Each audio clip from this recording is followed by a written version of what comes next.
네, 오늘 이 말씀에서는 우리가 1절부터 2절까지 27장 1절부터 2절까지 읽고 오늘 일단 마치도록 합니다.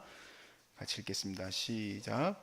이스라엘 자손의 모든 가문의 우두머리와 천부장과 백부장과 왕을 섬기는 관원들이 그들의 숫자대로 반이 나누이니 각 반열이 24,000명씩이라 1년 동안 달마다 들어가며 나왔으니 첫째 달 반의 반장은 삽디엘의 아들 야소부하며 그의 반에 24,000명이라. 아멘.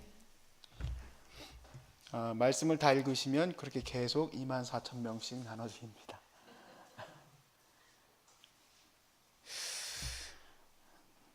저희 소중한 사람들이 현재 한 17명에서 18명 정도 우리 환우들이 있습니다. 대략 이 정도 선에서 이제 또 빠졌다가 들어왔다 빠졌다 들어왔다 그렇게 돼요.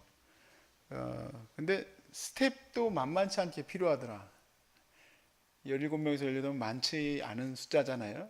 그런데 스텝도 거의 그 정도 숫자가 필요해요. 이제 병원도 함께하고 있기 때문에. 왜 그렇게 필요하냐면은 환우들이 지내는 데 있어서 매일 섬겨야 되기 때문에 그렇습니다. 뭐 일주일에 하루 정도 왔다 가시는 거면은 그렇게까지 필요 없겠지만 매일같이 삼시세끼뿐만 아니라 24시간 편안하게 계실 수 있도록 해야 되기 때문에 그렇게 스태프들이 있어야 합니다. 앞으로 더 큰 계획을 갖고 있습니다. 더 많은 환우들 또 뿐만 아니라 환우들뿐만 아니라 또 마음에 병들고 어려움이 있는 또 우리 많은 성도들까지도 돕고 또 제 마음의 소원은 우리 환우들이 선교 훈련까지도 받을 수 있는 센터까지 나아갈 수 있기를 바라면서 기도하고 있습니다.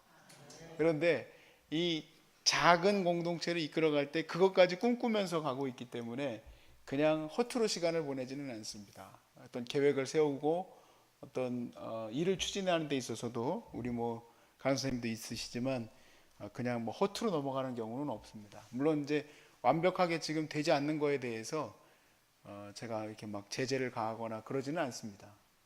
주방도 마찬가지고 식단을 1년치 프로그램을 이미 다 짜고 제가 그 안에서 또 안에 있는 매뉴얼까지도 다 세팅을 다 해놓은 사람이에요.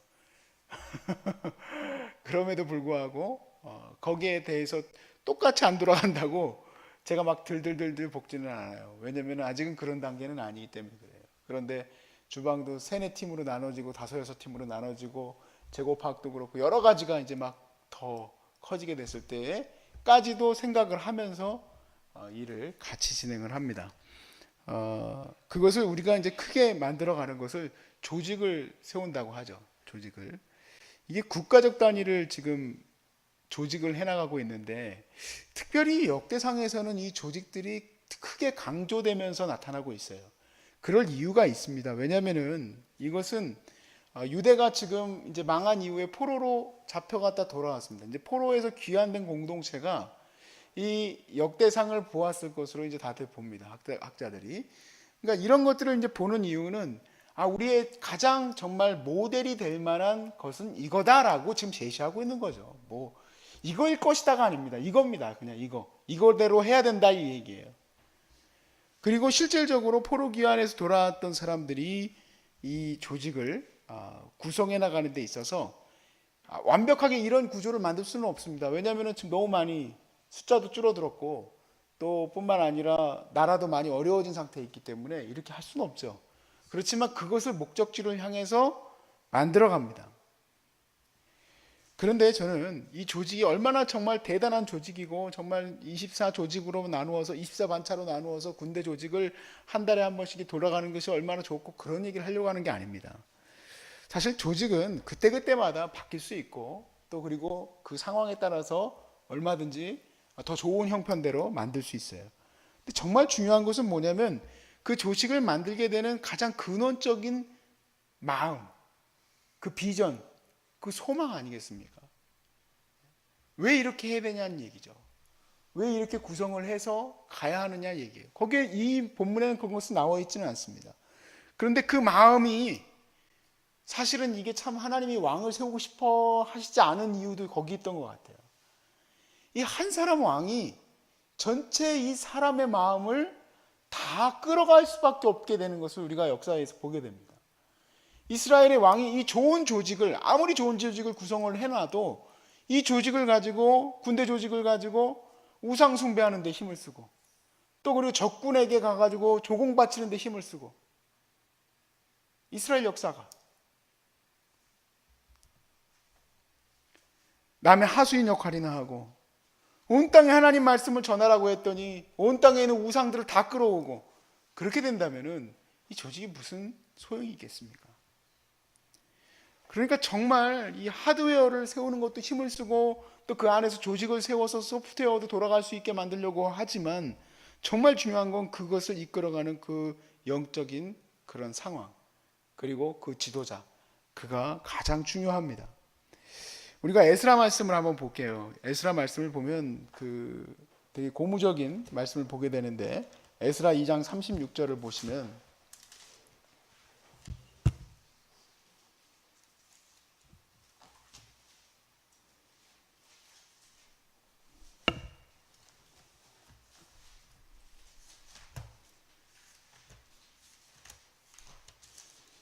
속았습니다. 아무리 성경을 오래 저기 해도 에스라를 펼 때 애를 폈다가 에스더를 찾는 놀라운 역사가 일어납니다. 2장 36절입니다. 2장 36절부터 42절까지 말씀을 보시면, 제사장들은 예수아의 집 여다야 자손이 973명이요 임멜 자손이 1052명이요 바수울 자손이 1247명이요 하림 자손이 1017명이었더라. 레위 사람은 호다위야 자손 곧 예수아와 감미엘 자손이 74명이요 노래하는 자들은 아삽 자손이 128명이요 문지기 자손들은 살룸과 아델과 달문과 압국과 하디다와 소베 자손이 모두 139명이었더라. 자, 우리가 뭐 여기서 누가 어떻게 어떤 자손으로 세워졌다 다 기억할 필요는 없고, 중요한 거는 노래하던 자들, 문지기, 또 제사장, 그 뒤에도 수없이 많은 각 직분들이 나옵니다. 다 무엇을 모델로 하고 있습니까? 우리가 역대상에서 보았었던 그 모델들이에요. 물론 그 숫자적으로 비교했을 때는 너무너무 형편없이 줄어들었지만, 왜 이것을 똑같이 이렇게 에스라에서 분류하고 있습니까? 그 이유는 이제 하나님의 거룩한 성전을 섬기기 위한 사람들을, 조직을 그 모델을 따라서 그대로 개편해 나가고, 중요한 것은 그 족보를 따라서 이렇게 개편해 나가려고 힘을 쓰고 있는 겁니다. 이 이스라엘이 다시 회복하려고 할 때 이 정비해 나가는 데 있어서 먼저 무엇부터 시작합니까? 성전부터 세우죠.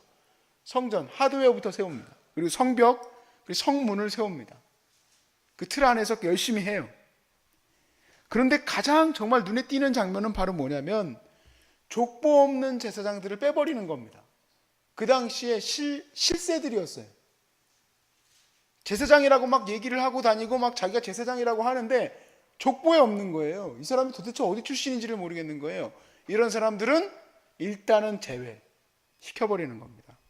또 뿐만 아니라 이스라엘의 지도자들이 혹시 이방인들과 결혼했다면 이방인들과 이혼시키고, 그리고 하나님의 혈족으로만 세워놓은 이스라엘의 혈족으로만 다시 구성시키고, 또 그리고 각 지파의 사람들을, 리더들을 세워서 왕의 내각을 세우는 것.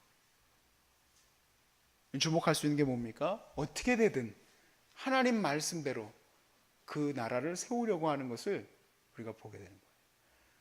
만약에 그 조직, 그 자리를 채우는 거에만 급급한다면, 그러면 결국에는 무너질 수밖에 없는 것을 우리가 깨닫게 됩니다.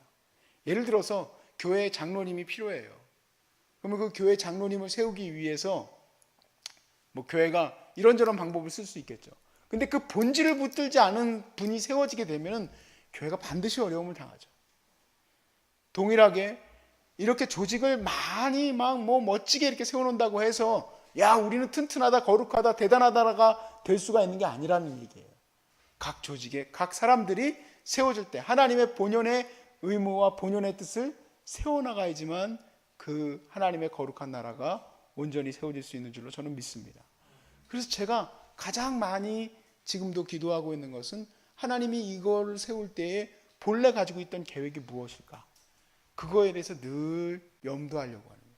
하나님은 여기에서 무엇을 생각하려고 하셨을까?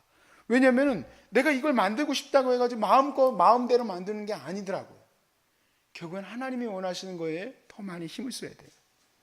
그래서 우리가 이 하나님의 마음에 힘을 쓰는 그리스도인들이 될 수 있기를 바랍니다. 하나님께서 각 곳에 정말 무슨 조직을 따로 개편하신 건 아니지만 하나님이 곳곳에 하나님의 기업으로 여러분들을 세우시고 그곳에서 하나님의 영광의 나라를 세워나가실 때 우리가 그냥 그 자리만 차지하고 있다면, 나는 목사니까 여기 이 자리에 차지하고 있어, 나는 여기서 이런 사람이니까 난 이런 자리를 차지하고 있어, 그러면은 정말 그곳이 어떻게 될지 아무도 몰라요. 정말 온갖 세상에서의 비난을 다 받을 수도 있는 겁니다. 그러므로 가장 중요한 것은 우리가 하나님을 향한 마음이 온전히 회복될 수 있기를 바랍니다. 아마 역대의 기자도 그것을 따로 쓰지는 않았지만 가장 중요한 것은 하나님을 향한 마음이라고 저는 그렇게 전하려고 했으리라고 저는 믿습니다. 하나님을 향한 마음. 계시록 말씀에 뭐라고 되어 있습니까? 계시록 2장 4절부터 5절 말씀에 보면 너를 책망할 것이 있나니 너의 처음 사랑을 버렸느니라. 그러므로 어디서 떨어졌는지를 생각하고 회개하여 처음 행위를 가지라. 만일 그리하지 아니하고 회개하지 아니하면 내가 너에게 가서 내 촛대를 그 자리에서 옮기리라. 이 말씀은 진짜 무서운 말씀이에요. 왜냐하면 처음 사랑 잃어버렸다고 그 촛대를 옮겨버리신다는 거예요. 처음 사랑 잃어버렸다고 그 촛대까지 옮기셔야 되나? 근데 그것을 우리가 유럽 교회와 또 여러 미국에 있는 슬레마되고 있는 교회들에서도 많이 보게 돼요. 제가 섬기던 교회도 뉴저지에 있었었는데, 뉴저지에 있는 한인교회는 많이 살아요. 많이 그 성도들이 있는데 그 옆에 있었던 그 퍼스트 메서디스트 처치가 하나 있었었는데요. 거기에는요 한 4-5명 앉아 있어요. 그래서 제가 그 교회에 예배당을 9시 15분에 빌려서 들어갔다니까요. 빌려 들어온 한인들이 거기 계시는 원래 있었던 성도들보다 더 많아요. 뭔가 바뀌었어요. 물론 미국 교회 메가처치가 얼마나 많이 있습니까? 그런데 지역에 있는 곳곳에 있는 교회들이 오래전에 너무너무 멋지게 잘 지어놨는데 텅텅 비었어요. 뿐만 아니라 유럽에 있는 교회들은 제가 가보지는 못했지만 들어본 풍어로는 텅텅 비었을 뿐만 아니라 미술관으로 써졌으면 차라리 다행이지, 술집으로 쓰이고 나이트클럽으로 쓰인다 이 얘기예요. 왜냐하면 하드웨어가 멋지게 100년 200년씩 지으면 뭐 하겠습니까? 또 그리고 그것을 구성하고 있었던 조직들과 그 교회를 이끌어갔던 사람들이 조직이 잘 개편되어 있다고 한들 무엇을 하겠습니까? 그 마음에 하나님을 향한 사랑이 없으면 그거 다 비워지고 말 것이에요. 우리의 이 다음 세대도 동일한 줄로 믿습니다. 하나님께서 우리에게 요구하시는 것, 우리의 마음인 줄로 믿습니다. 우리가 마음이 온전히 하나님을 향하고 있으면 어디에 세워놔도 우리는 흠없는, 정말 넘치는 열정을 가지고 주의 사명을 감당할 거룩한 주의 백성인 줄로 믿습니다.